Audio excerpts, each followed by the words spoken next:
Hello ladies and gentlemen, and welcome back to Tyranny.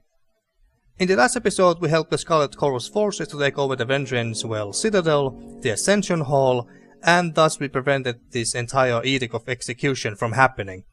So we are all safe now. But then this spire started to react to us magically, and then suddenly teleported us all the way to the top here. So this spire is ours now basically, and our first base in this game. There's at least 2, possibly 3 more spires in the game, which we can also take for ourselves, upgrade, and get some other people here, like merchants, blacksmiths, and trainers and stuff like that. And we can basically upgrade the spires even more to give us resting bonuses and all that cool stuff. So this is our first base in this game. And now, like I said in the last episode, I think that in this one we'll be going to the Bastard City and meet with Tunon and hear what he has to say. I'm sure that he wants to hear all about the everything that has happened here in Vendrien's Well, and why the Scarlet Chorus and this favorite are in a civil war right now. So let's see, our quest, Steering Visions. Whatever you did in Ascension Hall in Vendrien's Well has given you the power to interact with the spire. Before you ascended the spire, you had a vision when the edict broke. Understanding this vision might help you better grasp this new power you have acquired. So investigate the spires, alright, and find a way to the Lethian's Crossing spire. I don't think that I ever even got to the top of the spire in Lethian's Crossing in my first blind playthrough. I don't think so anyway. Well, but maybe we can find a way to the Lethian's Crossing spire in this playthrough. So you have gained access to Haven. The Regent Spire is attached to the old walls at the Lethian's Crossing settlement. Travel there and find a way to gain access to the spire. But I'm not sure if we'll be going to Lethian's Crossing anytime soon, because I think that I first want to go and experience the Bastard's Wound expansion packs region. I think it is called Bastard's Wound, but I'm not sure. I'm not sure. But anyway, the voice of Kairos. Tunon is the voice for Kairos in the tiers, and he'll want to know the specifics of what transpired in Vendrien's Well. Yeah, I figured. Travel to Tunon's court in the Bastard City. Tunon awaits your return to his court in the Bastard City. Yeah, we'll be doing just that in this episode. The weight of ages. Barik wants to know if there's a way he can be freed from his armored prison. Ah, all right. So this is Barik's own personal quest that from the Bastard's Wound expansion pack. So this is his personal quest, and there is 2 more personal quests for 2 of our companions, one for Verse and one for Lantry. So speak with Barik.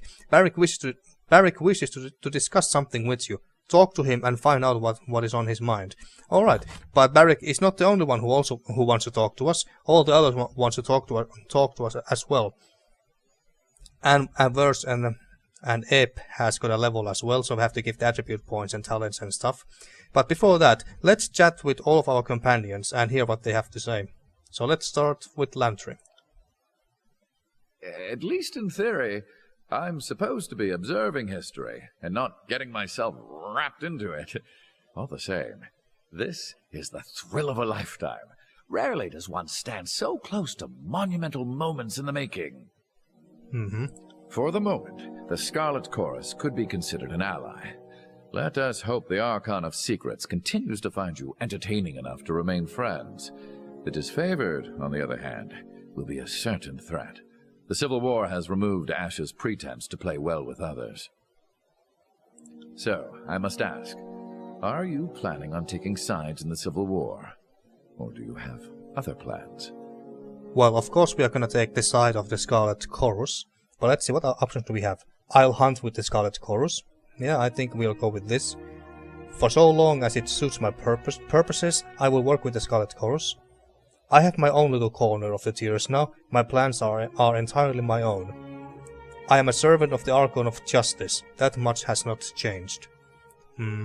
Yeah, I like this. I'll hunt with the Scarlet Chorus. While Graven Ash knows more about war, I contend the Voices of Nerat knows more about victory. The Scarlet Chorus has grown with each passing year. Indeed. In many ways, the end of the conquest is largely an abstraction. Eventually the tears will be those who have joined the chorus and the corpses of those who refused. Best to be on the living side of that future. Your fatalism does you credit, Scholar. Doesn't it feel good to be on the winning side for a change? Whatever you do next, consider that many eyes will be upon you.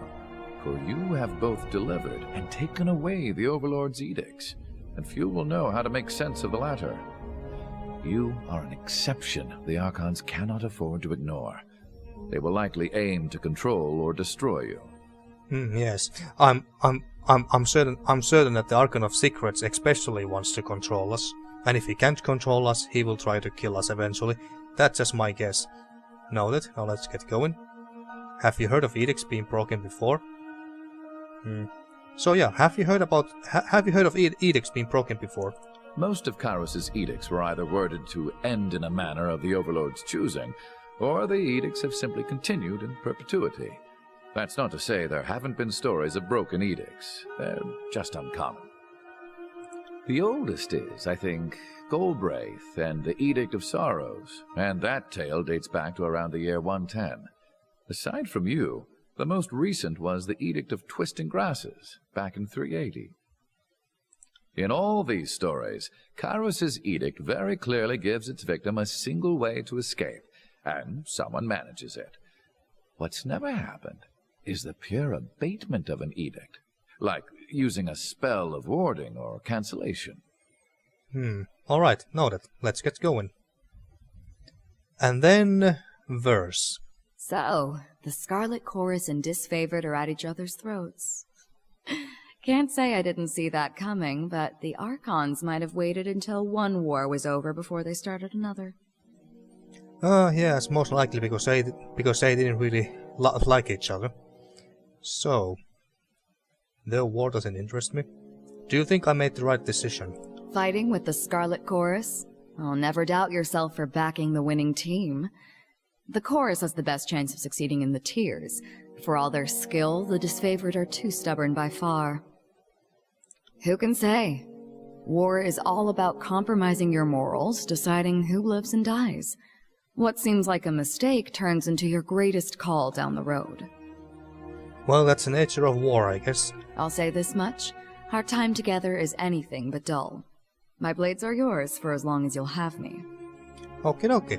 But let's not end this conversation here, actually. Let's ask more about her. What do you need? Are you a spy for the Voice of Nerat? If I ask this, I bet that we are going to lose some loyalty. And besides, even if she was a spy, do we want her to know that we are suspicious of her? I don't think so. Well, tell me more about yourself. If you insist. I'm a Scarlet Fury. That should raise some flags for you. It means that I'm good at killing, and more importantly, that I enjoy it. Alright, good to know. What I won't enjoy are the pleasures of funerary rites packed with weeping mourners. Someday I'll fall in battle, and then they'll roll me into a mass grave or heap me atop a shit-stained wagon. One more anonymous, knife-riddled piece of meat. Well, that sounds... well, that sounds rather dark. Until then, I plan to take whatever I can from life and have a little fun along the way. Now that's the spirit. I agree with that. So, how about your life before the chorus? Life? What life? As far as I'm concerned, I didn't exist before the chorus. There was some girl in a farm wearing my face and talking with my voice, but she wasn't me. Sometimes she would sneak out at night, take a skite, and have some fun with the livestock. Our shared interest began and ended there. Okay, so you were basically abusing animals at night when no one was watching. That's some serial killer potential right there. When the Scarlet Chorus swept through my village on their long trek from the bastard city, That was when I finally woke up. I buried my old life, took red vengeance on anyone who had wronged me, and found the freedom I could only dream was out there. And your parents? My mother ran a successful farm, and I worked it for a number of years before I found the chorus. She was a hard, bitter woman, acted like the world owned her something. She never talked about my father, though I figured out a thing or two about him later on. He was a merchant from the Northern Empire who took a liking to her, and she him. He stayed around only long enough to get what he wanted. But never mind him. My mother never had what you would call taste, so he couldn't have been terribly influential to me if he did stick around. Do you ever wish you could do things over and end up somewhere other than Karas's army? Something tells me that she would say that no. I'm happy that things turned out this way. So how did you get conscripted? How did I think you have the wrong idea about me. The chorus didn't take me as a sopping maid. I strolled into their camp and enlisted. Someone tossed me a tinted blade. I lived through initiation, spent a week butchering my neighbors, and moved on with my new kin. I didn't waste time with goodbyes. My mother had long since died, and the rest of my family were louses. The girl I used to be, even she knew that she was worth more than all of them combined. What is the significance of your feathers? Oh yeah, her feathers in her hair. Loyalty too. We are getting awfully chummy, so I guess you deserve a story. Yes, please. I like stories. My mother kept a messenger bird, Witherbeak. He was an angry old bastard, spoiled from living the high life. Squawked in my window every single night. Pecked my fingers while I fed him, only the fattest, juiciest mice. When I left the farm to join the Scarlet Chorus, I wrung the ungrateful little fucker like a dish rack, plucked his feathers, and gave his carcass to the mice. It felt like justice. She slides a crimson feather from her hair and spins it in her fingers. I also like how the feathers catch the breeze. Helps me keep my balance, especially when I'm moving fast. She slips the feather among the others and smooths it back. Enough questions about your past. That suits me just fine. I'm not much for comparing family histories if I can avoid it. So what else do we have here? Tell me about your time with the chorus. The Scarlet Chorus is mostly for madmen and peasants with rusty daggers, but it's also a little niche of freedom that I never had. Once I survived training and met my Scarlet Fury sisters, I saw a different side of the Howling Mob. So tell me about your training, about your sisters. Who are the Scarlet Chorus leaders? Well, that's kind of a dumb question because we already know the voices of Nerad and his Crimson Spear gang, and the numerous other gangs that the Chorus has. So, about your training. For new recruits shoved to the front lines, training means surviving the first battle. Anything beyond that is for the fighters who show potential, whether as blade dancers or arcane madmen. There's nothing in the world like getting put through the paces as a Scarlet Fury. Every day is a test of your commitment and passion. Failure means death. The first few weeks were the hardest, but also the most rewarding. I earned my name, picked up some quality weapons, and met my sisters. So you earned your name and didn't keep the old one. If you think a simple farmer from the Tiers would name her child Verse, I suggest you visit my old village. Most of them were walking around with surnames like Barrel or Fish, not the most creative bunch. She smirks and shakes her head. The chorus takes your name away. Whoever you were before, you aren't that person anymore. When you earn back a name through great deeds, usually murderous ones. That's why you see Coirman walking around with names like Stink Mouse or Face First. Face First, I like that one. There's probably a good reason for it. The voice of Nerad gave me this name. When the Scarlet Chorus runs howling into battle, he doesn't hear war, he hears a symphony. And when I fight with blade or bow, he told me that my music stands out louder than anyone else's, and contains too many parts to be easily defined. When you least expect it, the Archon of Secrets can be downright charming. Yeah, I can imagine. Well, I don't think that I care about what her real name is or was, because like she said, she's not that person anymore, and thus what her name used to be is completely irrelevant. Tell me about the Scarlet Furies. The elite fighters of the Scarlet Chorus. Your typical Horde recruit fights with a rusty spoon and a chip on his shoulder, but the Scarlet Furies are, well, different. We focus our madness. We coordinate, we kill, we dance. It's like art. Imagine a sculpture that twisted in weird, beautiful angles, and then gutted you too fast for you to realize what was happening. It sounds wonderful. Do you even hear yourself when you talk?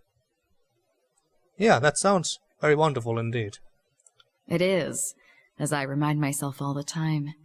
The most important day of my life was when the voices of Nerat recognized my potential and sent me to Scarlet Fury training.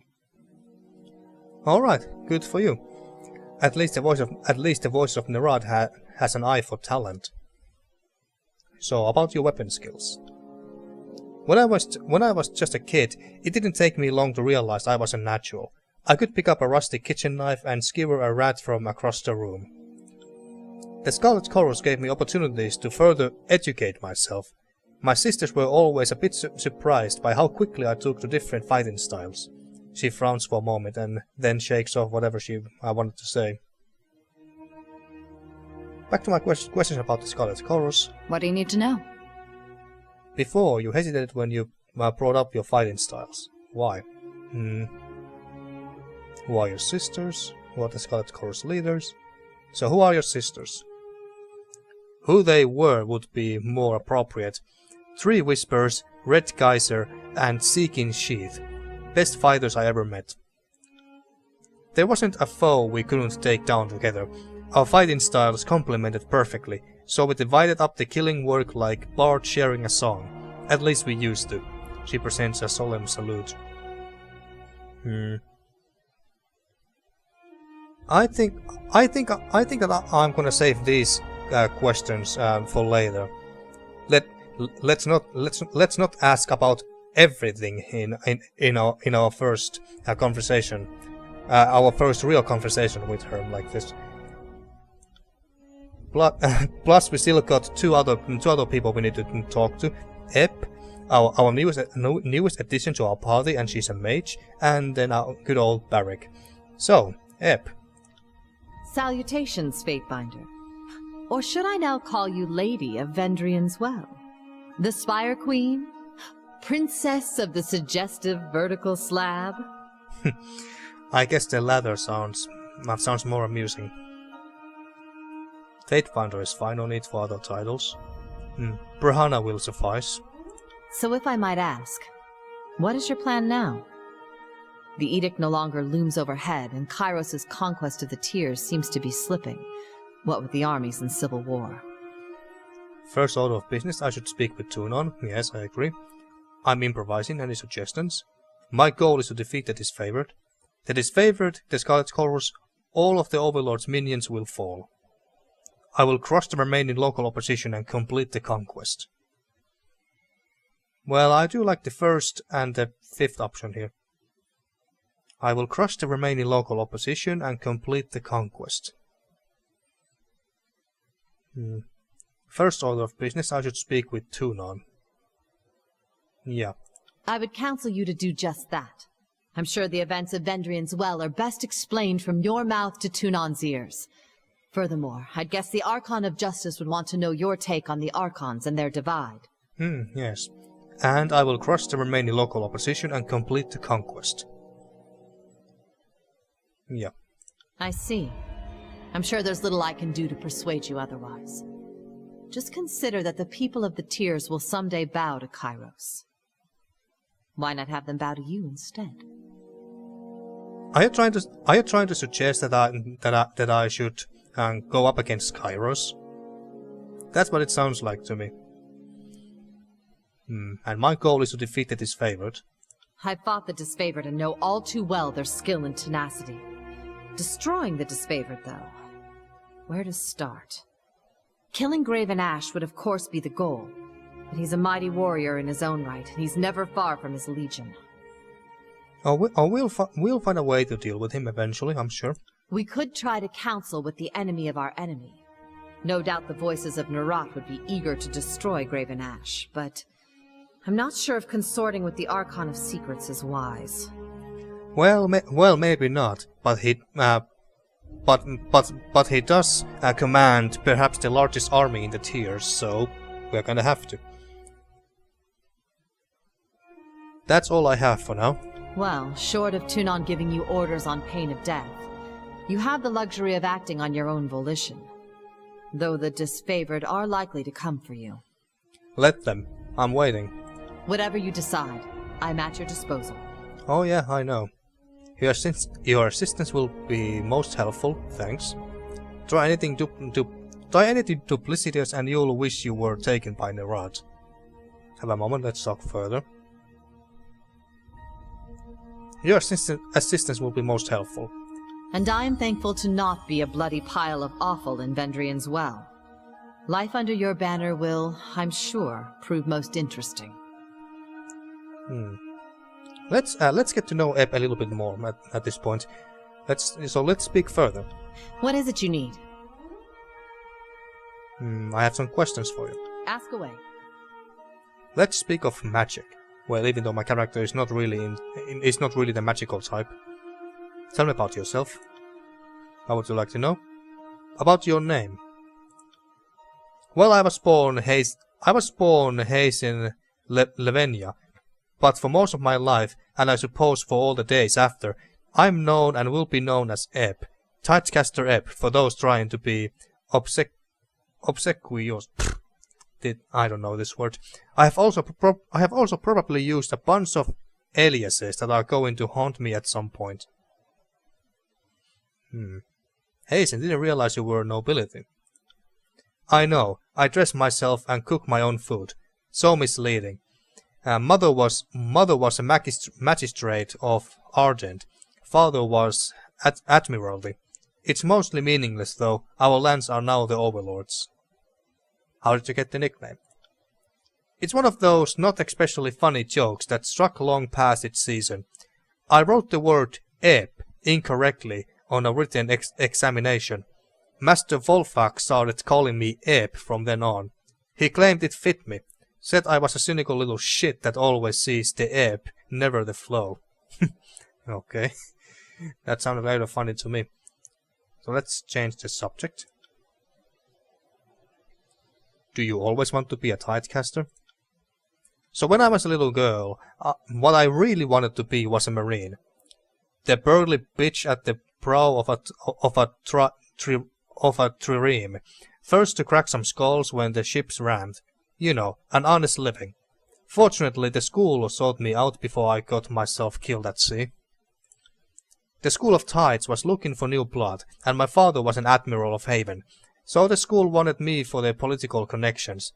I got to spend my first couple of years proving I actually belonged with the Tidecasters. That was fun. What would you like to know? What did you do in the years before the war? My husband was born in Apex, and he left his prosperous lands to be with me. So when the nest was empty, it seemed right we leave my homeland and see his side of the tears. We had a year and a bit to ourselves before the war upturned things. We saw all of Apex. I took him along all my old sailing routes around 5 whites and sunder. Okay. Those were good times. Then came the war and I learned I would be one of the last tiersmen to live free of Siperos. Ever since then I think Outbreaker has technically been my chosen profession. What would you like to know? I don't really care about her family. I really care to learn more about her family, at least not at this point. How did you fall with the Vendrien guard? What does it matter now that they are gone? They seemed the last hope for the Tears. And a ninny shitting fuck of a chance is still more than no chance at all. Alright, let's change the subject. Ask away. I have questions about the people of the Tears. What can you tell me about the Archons in the Tears? What do you know about... what can you tell me about the Archons in the Tears? Not entirely sure. Which is to say, there was a time I studied my enemy in great detail, but I've recently come to learn that much of my information was little more than lies and misdirection. What of the voices of Nerat? The most vile thing to walk Terratus. The voices claim the masters of the school of tides. He pulled from them their memories, then gave our secrets to the contemptible plot chanters. If I can burn that thing off the face of Terratus, my life will not have been wasted. But in truth, I'm learning that most of what I know is just lies and misdirection. Though I guess he would be a poor Archon of Secrets if I had my facts straight. I'm Graven Ash. Before the conquest, I assumed Graven Ash a harmless old man, an Archon in name only, past his prime. I could not have been more wrong. Many have underestimated the great general by his age. Few of them have made the mistake twice. Thank you, Barik. Ash is a remarkable general. He's led his tiny band of disfavored on a nearly unstoppable rampage of the Tears, and he does not seem to win his wars with obvious displays of mystic powers, but with old-fashioned leadership and good soldiers. A year or so back, under a blue flag talk with a commander, I was told that the Archon knows the name of every soldier under his command, living and dead. The way that his favorite speak of Ash, you would think he raised each of them from the cradle. And anything of Cairn, the former Archon of Stone. Enough. She inhales sharply, folding her arms with a scowl. Conquest? The Tidecasters fought well. You can be proud of that. Why the hostility? There's clearly a story here. I would like to hear it. Let's go with the more interesting option. The Tidecasters fought well. You can be proud of that. Hardly. Master Volfax and Hakrivar should have died on their feet. That would have spared them the indignity of being dragged like war trophies. So this is our conquest decision.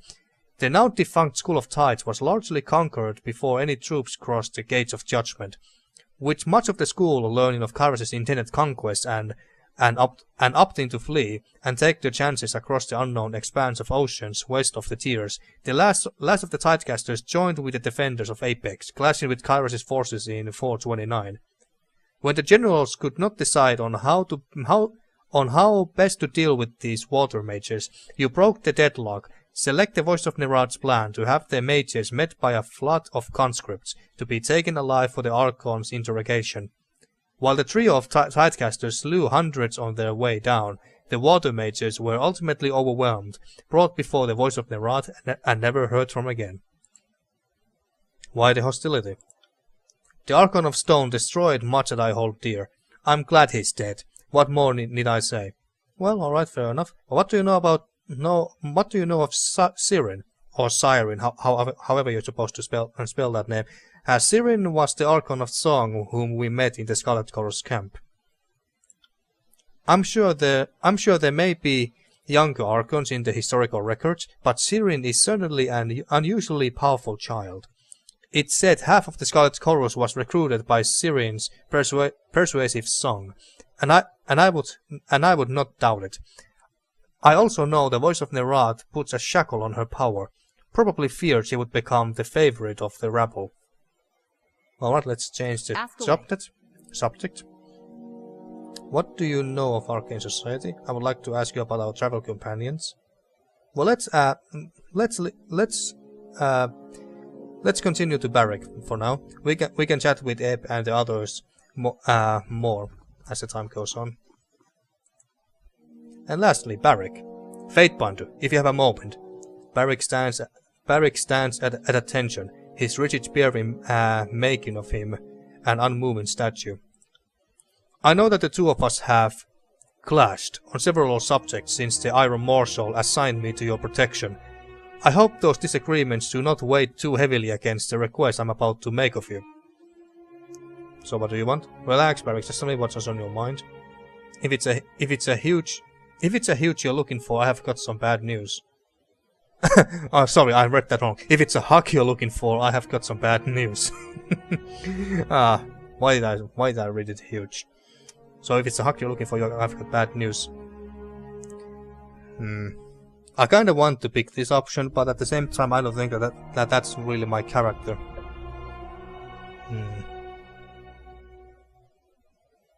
If it's a hug you're looking for, I have got some bad news.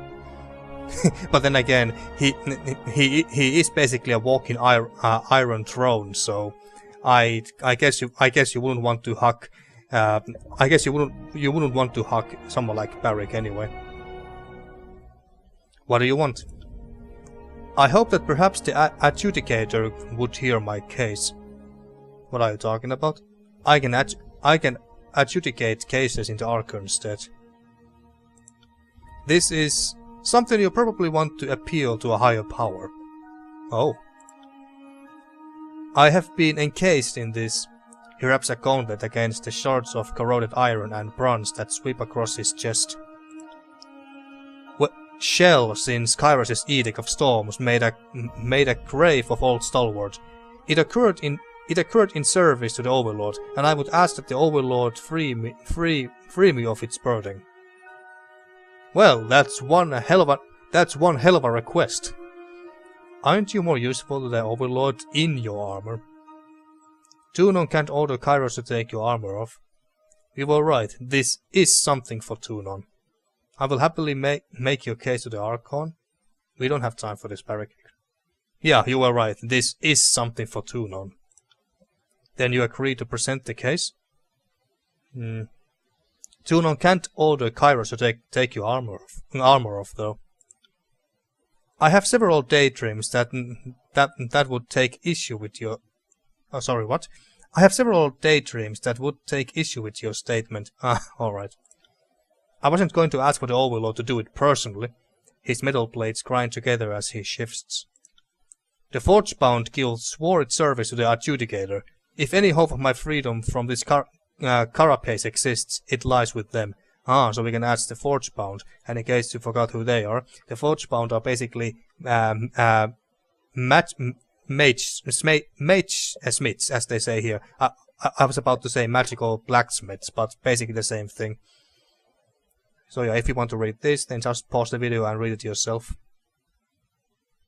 Okay.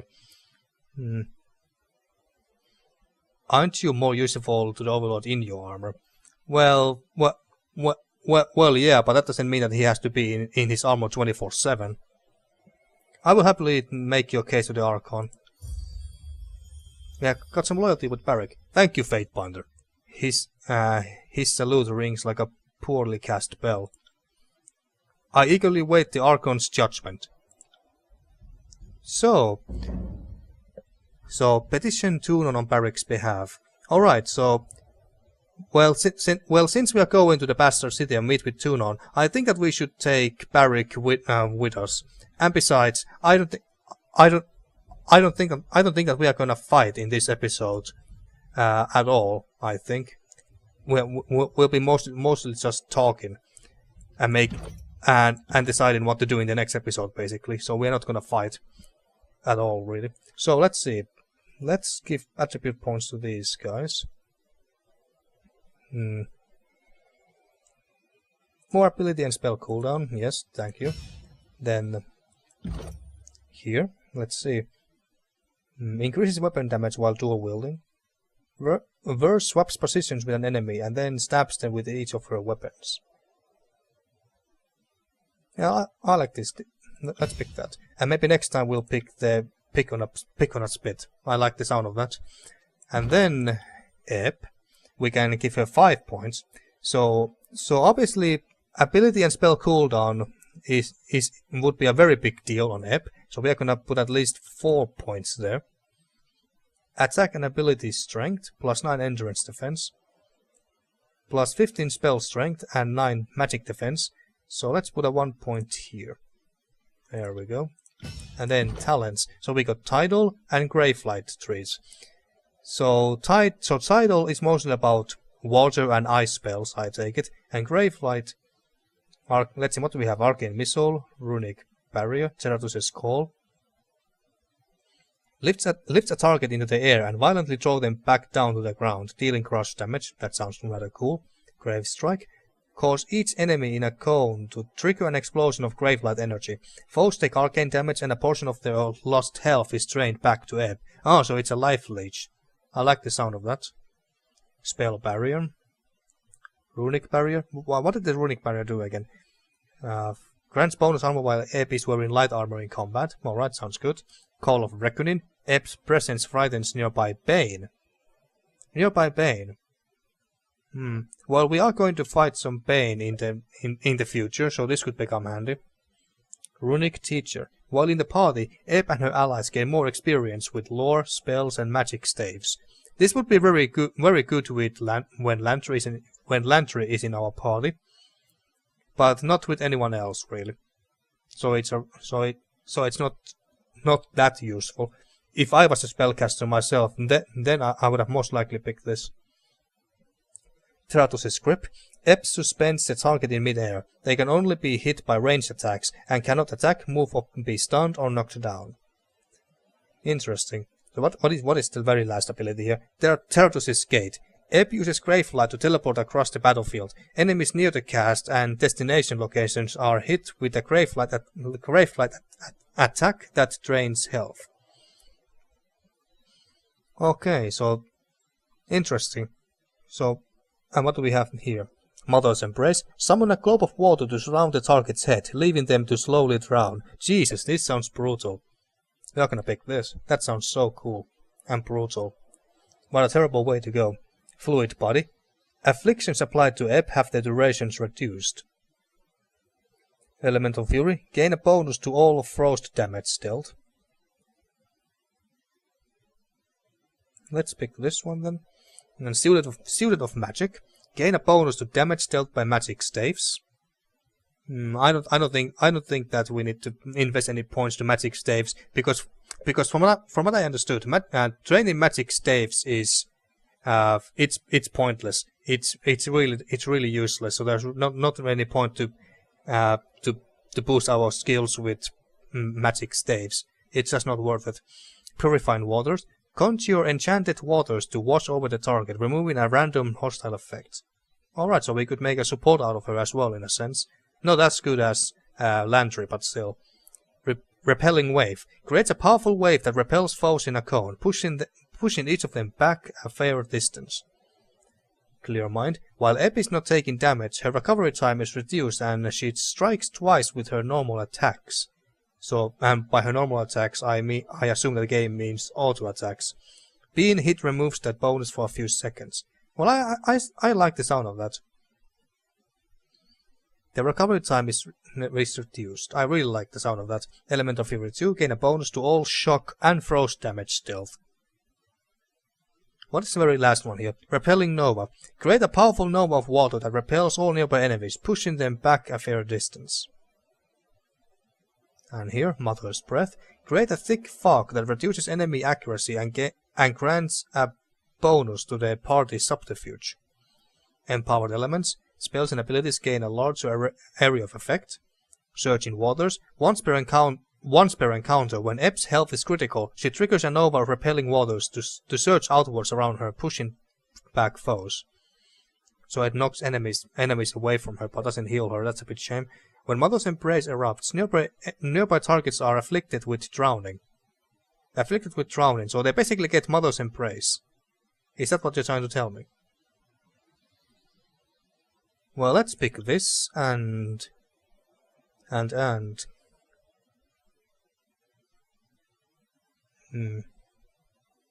Like, let's take this one. We get some more peel.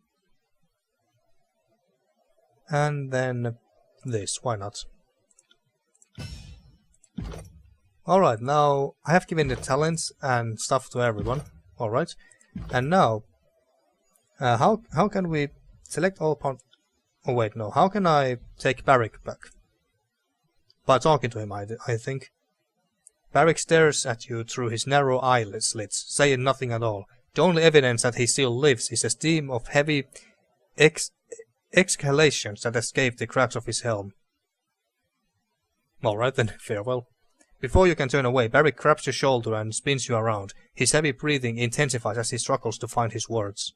You betrayed Graven Ash, the Legion, and our northern countrymen. As far as I'm concerned, you are a traitor to this campaign. Haven't you said this already? And besides, you just asked me a favor. You think it's a good idea to, you know, start being a bitch about it? The voice of Nerad made a better case. Accepted. It was my right as Tunon's Fatebinder to choose a side. Punch Barik in the gut. Stand down, soldier. The voice of Nerad made a better case. Well, I don't know if he actually made a better case, but... Should we just punch him? Well, yeah, let's just punch him in the gut. Fear with Barik. Your fist connects with his armor with a hard clang. Barik looks down at you with as much confusion as disapproval. I don't know what you expected would happen, but I'm only too pleased to disappoint you. He turns away, shaking his head. Let us be clear on one point. You have my blade, but my heart belongs to Ash and the North. I am a weapon bound to you only by duty. Nothing more. Yeah, that's fair enough. But yeah, Barik, you just asked me a big favor, so I would play around very kindly around me. So I would play nice. So let's see, how can I take him to my party again? When I try to leave? Nope. How did we do it? How did we do it?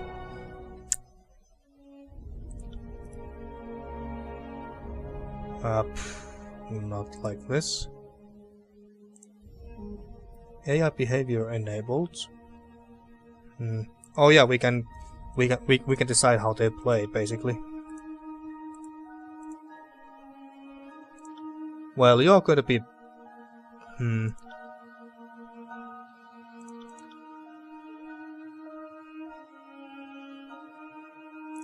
Let's see. Maybe if I just pick none, and I have full control of them, so they won't be doing anything by themselves, and thus won't accidentally use the abilities and spells when I don't want them to, and so on and so forth. So let's go with none for all of them for now. But how do I take Barik back to my party? How did I do that again? Well, let's check these two. Why not? The Scarlet Chorus, huge favor. The Love of Rat. That is favored. Yeah, they don't like us that much anymore. And Vendrien Guard hates our guts. Ah, we got this. Drain Strength. Siphon might, finesse and resolve from enemies in a cone and channel it back to you for a brief time. And it doesn't say that this is once per rest or encounter or anything. So I guess we can just use it every 45 seconds. Companions Landry, he's mostly loyal. And Barik is scared. He's very scared of us. Verse, she's very loyal. Ep, she's also scared shitless of us, but we have got some more loyalty with her. Tunon is mostly pleased with us. Graven Ash hates our guts now. I think that last time I checked, Graven Ash liked us quite a bit, but now he hates our guts. And the voice of Nerad? Well, he likes us for the most part, but he is not too pleased with us either. But okay, now so how did I take Barik back to my party? And here we can, and here are the spire upgrades that I mentioned. And we could buy some recruits here. Revels, a merchant with a motley collection of items for sale. Revels will also create the campus supplies periodically. Well, let's hire him.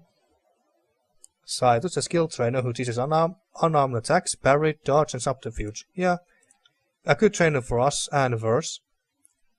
A skill trainer who teaches one-handed weapons, parry and athletics. Yeah, why not? We still have quite a bit of money. How much? Oh, these ask for bronze rings. Alright. An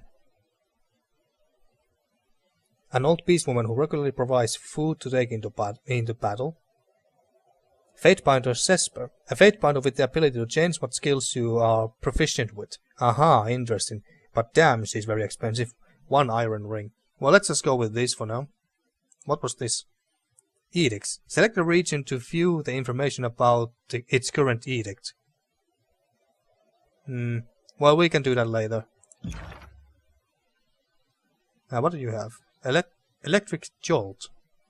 Electrocute the target with a huge ball of entwining lightning, dealing shock damage and stunning them. Good, I like stuns. Phantom Bolt. Strike a target with a bolt of grave-like energy that drains health from the target and converts it to health for the caster. So, Life Leech. Nice. I like the sound of those. But how the hell can I get Barik to my party now? I've been spending way too much time, way too much time here than I was originally planning to. So sorry about that, folks. I did try to talk to Barik, but that didn't. Oh, let's say that we are leaving now.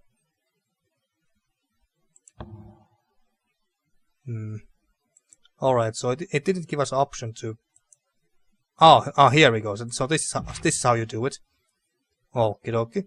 So if we take Barik with us for a short while, well, we can always come back here and then leave Barik behind. And like I said, I don't think that we are gonna fight in this episode at all. So let's just replace Lantry with him. And then let's go to the Bastard City and meet our boss Tunon in his court. When the Bastard City fell to Kairos' armies, Tunon the Adjudicator, Archon of Justice, claimed the palace for his own. Now Tunon's court serves as the center of law and governance for the tiers. It will take 2 days and 7 hours and 30 minutes to get there. Alright. Are we gonna run into some random encounters though? No? Alright, good. And here we are in Tunon's court. Now, before we end this episode, let's talk to our boss.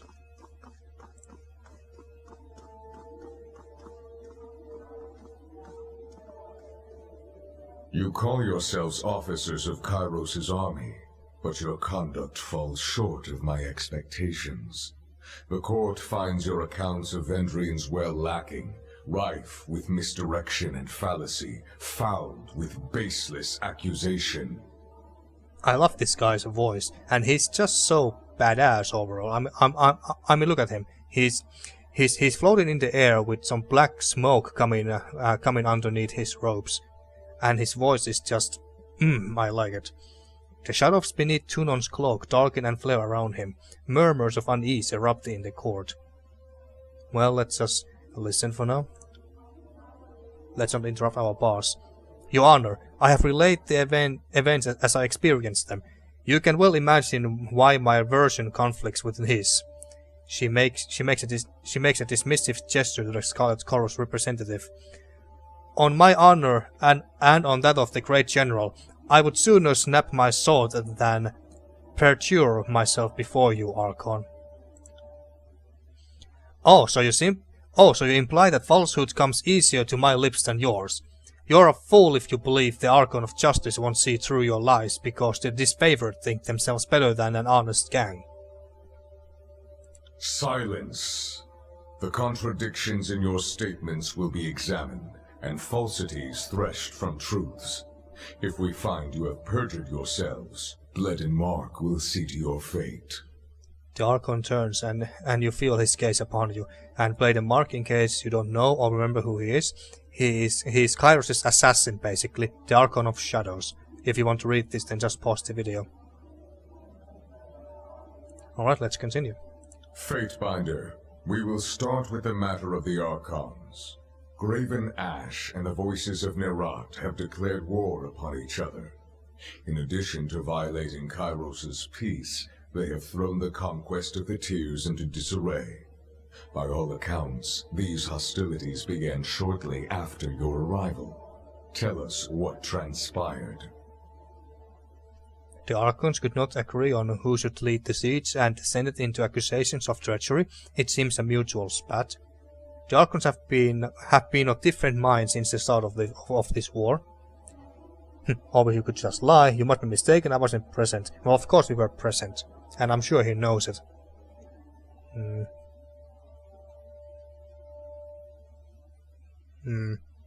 The Archons have been of different minds since the start of this war. Yeah.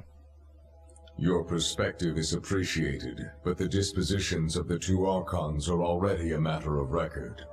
Loyal subjects of Kairos have drawn blood from each other, a cardinal crime. Something happened at Vendrien's Well to trigger this feud.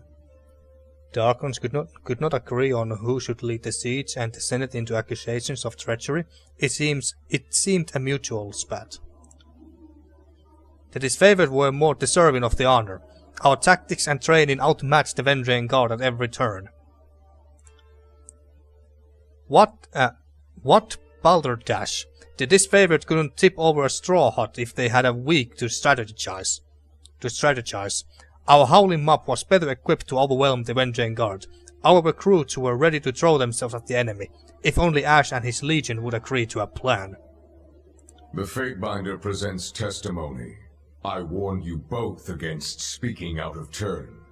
Something more than a mere disagreement unraveled this campaign. But I will return to that in time. Let us speak of Ascension Hall. From all accounts, it would seem you were instrumental in its capture, or so the petitioner of the Scarlet Chorus testifies. The disfavored commander has a dimmer view of the matter. Lend me your perspective. I joined with the Scarlet Chorus. We took the citadel with an unstoppable advance, or we could lie. I took the citadel with my own strength, employing the Scarlet Chorus as a distraction. We're gonna tell the truth to our boss. So we joined with the Scarlet Chorus. The edict meant certain doom if the siege failed. So why, when your survival depended on it, did you join your strength to the Scarlet Chorus and not the elite disfavored? Well, that's that's simple, Your Honor. Because I sided with the disfavored in my last playthrough. That's why. But seriously now, Petty Squabbles clouded Graven Ash's judgment. He was too mirrored in assaulting the voice of voices to conquer the citadel properly. Or the voice of Nerad was willing to win the citadel at any cost. Ash values his army more than his duty to Kairos. So in this both options we are dissing Ash. Petty Squabbles clouded Graven Ash's judgment. He was too mired in assaulting the voices to conquer the citadel properly. I think we go with the second option. The voice of Nerad was willing to win the citadel at any cost. Ash values his army more than his duty to Kairos. For a long while, the adjudicator hovers in silence, shadows trailing from below his robes. I will consider this testimony at length. The court thanks you for it. Is there anything you wish to add at this time? I have told you all that I know, but there is this one request that I would like to ask of you. Your testimony is accepted by the court. The statements of our guests raise questions in my mind. There is much about this campaign that has caused me to wonder. A shipment of iron weapons was short on arrival. Where coveted iron is concerned, I don't believe it to be a clerical error. One of my agents recovered this seal in Echo Call. It belongs to a merchant collective. Lethian's Crossing is teeming with their kind. If you would root out treachery, I would advise starting there. Okay. Okay. So we could go to Lethian's Crossing first if we wanted to, but I think I want to try and go to the Bastard's Wound, if the game allows me to. Petitioners, leave us. I would have a private audience with the Fatebinder. Ascend and join me. You will find the way opened. Alright, we'll come. Okay, so Now we run all the way to his throne. Over here.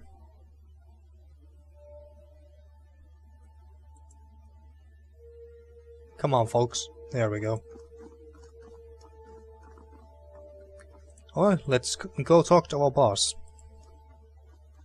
This civil war, this feud, is an insult to Kairos' peace. It should not have taken the better part of a year to silence the last vestiges of the Oathbreakers. Tunon regards you in thoughtful silence. I like how my character just ran behind him like that. So, I agree, Your Honor. Say nothing. I actually remember this part from my first playthrough when he said this exact same thing, and I said nothing, and that pissed him off. Yeah, let's just agree. Yes, Your Our Honor. allies squabble while our enemies regroup. It falls upon the court to measure the extent of the damage and to execute the agents of disorder. I suspect that treachery, negligence, disunity, and greed have infected one or both of our esteemed allies.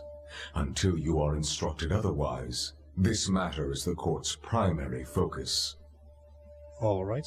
Graven Ash and the voices of Nerat must be examined in close detail. You are charged with observing the Archons and presenting your case that one of them has wrought chaos and disorder upon the tiers. I will make this my mission, Your Honor. What if I find them both blameless? Could they both be guilty? What if I find them both blameless? Yeah. Well, I think I don't remember who it was. I think it was. Oh wait, I think it was Tarkis Ari, the leader of the Vendrien Guard, whom we fought and killed. Whom we fought at in the Ascension Hall, and then did we kill her? Yes, I think we killed her. Yeah. So the leader of the Vendrien Guard did imply that they and Graven Ash had a deal of some sort. So it is possible that Graven Ash did have a deal with them, and that could be seen as treachery. But then again, Tarkis Ari could have easily just lied to us, hoping that the Kairos' forces would start to distrust each other. So that could also be the case. But and the voice of Nerat, I could easily imagine him being treacherous and also making deals with the Vendrien Guard and perhaps sabotaging the disfavored's operations. So I could see that they are both guilty. In my first playthrough, actually, I did try to find evidence against the voice of Nerat and prove that he was the guilty one, and that he was the one who started this entire mess, basically. But I didn't find enough evidence for him. So maybe in this playthrough we can find evidence that prove that the Graven Ash did have a deal with Vendrien Guard and perhaps did some other things. So, but I could easily imagine that they are both guilty, especially the voice of Nerat. Could they both be guilty? It's possible, but the momentum of the conquest up to this point suggests otherwise. The failure at Vendrien's Well implies a coordinated will behind the chaos. What failure are you referring to? It doesn't say here, does it? No. As always, you will be held accountable for what you do in the court's name, but you are free to conduct your investigation in the manner of your choosing. You must expect lies, misdirection, and manipulation. Suffer not such obstructions of justice. I'll try my best, Your Honor. They say the voices of Nerat holds you in higher regard than most. Use this alliance to enter his confidence. It seems unlikely the Archon of Secrets is more honest with friends than with rivals, but to his friends, he has been known to divulge much. Okay, so we could also now go to Cacophony, which is the so-called capital city, if you can call it, of the Scarlet Chorus, and that's where Voice of Nerat is most likely is right now as well. So we could go there as well. The disfavored will likely be less cooperative with your investigation. They will no doubt assume Graven Ash's honor is beyond reproach, which is all the more reason to scrutinize the Archon of War closely. And if the ironclad forces discourage your inquiry, I charge you to make them talk. Speak their language of battle if you must. Oh yes, I am planning to do exactly that. I shall speak with the Archon of Secrets. The chorus seems like a source of lies. Why bother? Extracting information from the disfavored sounds like a worthy challenge. Yeah. Remember, your bloodlust must always be tempered by Kairos' laws. Yes, of course. You may defend yourself against the disfavored. Because they are warring with the Scarlet Chorus, you may claim the defense of the Chorus. Your fellow Fatebinders have been busy acting as my eyes and ears. I have a few leads for you to follow. You should, of course, speak with your brothers and sisters of the court if you need further counsel. Okay. The Scarlet Chorus leader in Halfgate is set on taking the disfavored's holdings with lethal force. Rumors of aggressive chorus posturing are commonplace, but if you are in the Stone Sea, it would be wise to investigate. Alright. There is a final matter to discuss. A sensitive topic. Though it's impossible to gauge from his expression, Tunon seems more wary than usual. What concerns the court, Your Honor? In spite of the many shortcomings at Vendrien's Well, you managed to make a name for yourself. You proclaimed an Edict of Kairos, resolved its demanding conditions, and ascended the mountain spire. Any one of these feats would be worthy of recognition by the highest authority. You managed to accomplish 3. Tunon hovers in observance, awaiting a response. I was only doing my job, Your Honor. I am in a privileged position to accomplish incredible deeds. Just another day in the life of a Fatebinder. I was only doing my job, Your Honor. Your sense of obligation to your role is admirable, but modesty will not recommend you to the task ahead. Whether by design or by accident, you have captured the attention of Kairos' army and the local tiersmen alike. This is no small opportunity, and the court charges you with exploiting your new standing to its fullest potential. Alright. You have a title in our hierarchy. However, it's a little-known secret that one's standing in the world is determined by their infamy, their deeds, and how they come to be known. Mind this notion as you bring justice to this lawless frontier. There may come a time when your deeds speak for you louder than any title. Whatever you did to capture the attention of the masses at Vendrien's Well, I would encourage you to do so again. Understood. I will be known as a champion of justice. I look forward to chaining chaos to my will. Great deeds will define me. I look forward to chaining chaos to my will.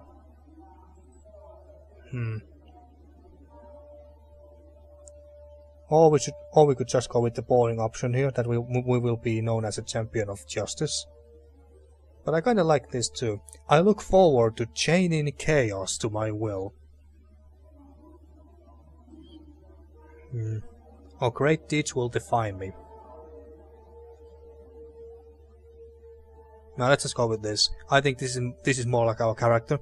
Understood, I will be known as a champion of justice. Good. It falls to us to set a new standard for these southern barbarians. You are dismissed. Damn. Should the court have need of your presence, you will receive word. Go forth and do my bidding, and bring glory and honor to the tiers in Kairos' name. Tunon raps his gavel against the floor. One singular note resounded throughout the hall.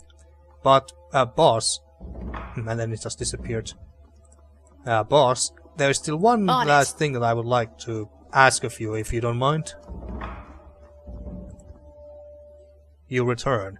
It is gratifying to see that the war has not caused you to forget your roots. What is it you wish to know?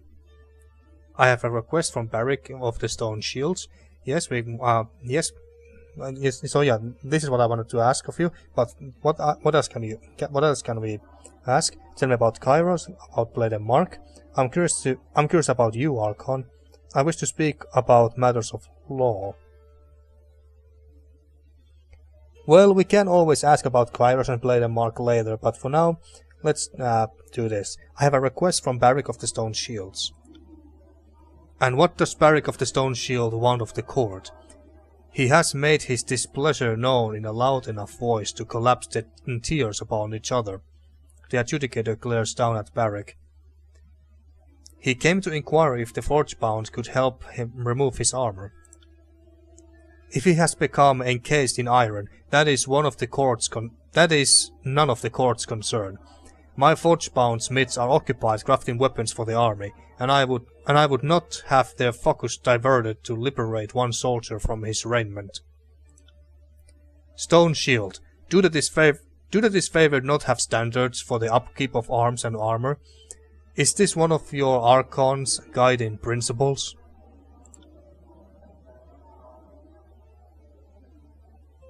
Ah, come on, game. It is, Your Honor, but I found myself trapped in this junk pile after the Edict of Storms hit Stalwart. If you want to blame anyone, it should be Kairos. Oh, now those are very bold words, Barik. I don't think that Tunon is gonna like that. The adjudicator contemplates the matter in total silence. The moment drags on far longer than you would suspect it warrants, but Tunon's interest does not abate for a moment. The soldier will remain encased in his armor, eccentric though it may be, and all subjects of Kairos are forbidden to aid in its removal. Well, that's harsh. Magic the likes of which none of us understand has touched the Stone Shield, and we will not interfere with the will of Kairos. But I'm trapped. Barik trails off, looking to you for answers. Your Honor, could you not reconsider? So we got a little bit wrapped with our boss, but that's alright. I'm surprised and disappointed that you would even ask. Whatever you are trying to prove to your travel companion, the court finds it festering with sympathy and lack of precedent. Such is the will of Kairos and the will of the court. Tunon nods and bangs his gavel. Ah, you tried, and I suppose that counts for something. The adjudicator didn't say anything about me bending my way out of here. At least, not that trying has ever made it better. Okie dokie, well let's just leave. Then be on your way. Oh yes, we will. Okay, so I'm thinking about ending this episode here. Quest completed, the voice of Kairos. Alright, so that's done. Let's check our quest updated, the Weight of Ages. Speak with Barik. Well, I guess we can do this much. Only the slightest note of Barik's domed helm offers any indication that the soldiers noticed your approach. Are you okay in there, Barik? Didn't turn out like you hoped, did it? It shouldn't surprise you that Archon of Tunon would not unmake what was wrought by the Overlord's wrath. Didn't turn out like you hoped, did it? On the contrary, I expected little else from the court. The Archon's decision changes nothing. I have persevered to this point. I shall continue to do so, for the sake of General Ash and the North. That sounded very convincing.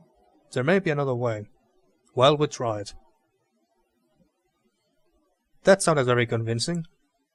He stares at you, saying nothing. There may be another way. Your master was very specific in his sentence. He forbade not only assist from the Forgebound, but from anyone, anywhere in the world. No, the Archon forbade any subject of Kairos to aid you. Perhaps another way to free you will present itself. If your honor demands you remain in the armor you'll remain. I do want to help this guy out. I mean, I can only imagine how terrible it is to be in that iron throne of an armor 24/7. No, the Archon forbade any subjects of Kairos to aid you. Or perhaps some other way to free you will present itself. No, the Archon forbade any subjects of Kairos to aid you.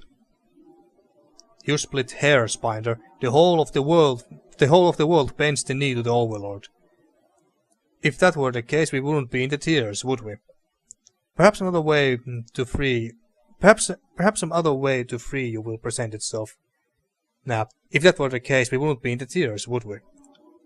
You're not suggesting we ask some renegade mages for aid. You would discard the spirit of the law in favor of its leather. Trust me, Barik, it's the leather of the law that matters. So wait, you would discard the spirit of the law in favor of its leather. Oh yeah, I understand it now. Trust me, Barik, it's the leather of the law that matters. Yeah, trust me, Barik, it's the leather of the law that matters. Not to me. The honor of a deed lies as much in its spirit as its action. Who talks now? Oh, verse. Oh, you sweet, sad, silly little boy. Perhaps some other way to free you will present itself.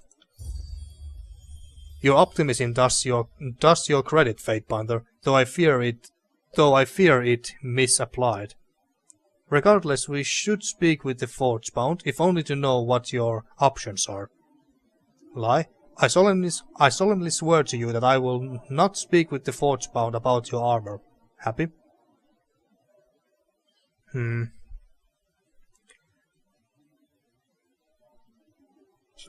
was actually wondering whether we could actually lie here.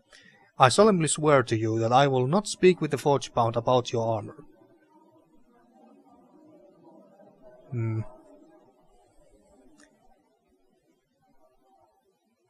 I solemnly swear to you that I will not speak with the Forgebound about your armor. Regardless, we should speak with the Forgebound, if only to know what our options are. Well, at least I guess we can do at least that much. There are no options other than deference to the Overlord, but if you insist on dragging us before the Forgebound, you will find the primary workshop in Lethian's Crossing. Yeah, I know. Let us leave, Fatebinder. I worry that my presence offends these nobles' precious sensibilities. Screw them.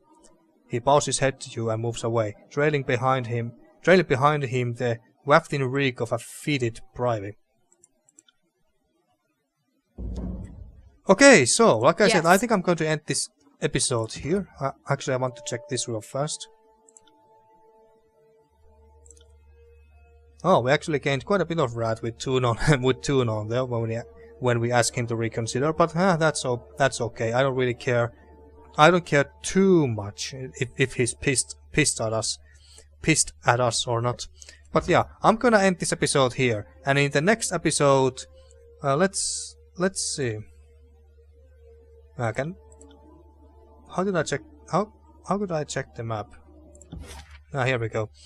Alright, so I think in the next episode, we can either go to Sunset Spire, which is at Lethian's Crossing here, so we could go there, or we could go to Cacophony and speak with the voice of Nerad. I'm not actually sure that where do I want to go first. Maybe to Cacophony, but maybe I'll change my mind. We'll see. So anyway, so we go to either Lethian's Crossing or Cacophony and see what happens from there. Oh, and before we do that in the next episode, though, I think I want to chat with my fellow Fatebinders here, Rogalus, Kallio, and Nunovol, and hear if they have anything interesting to say.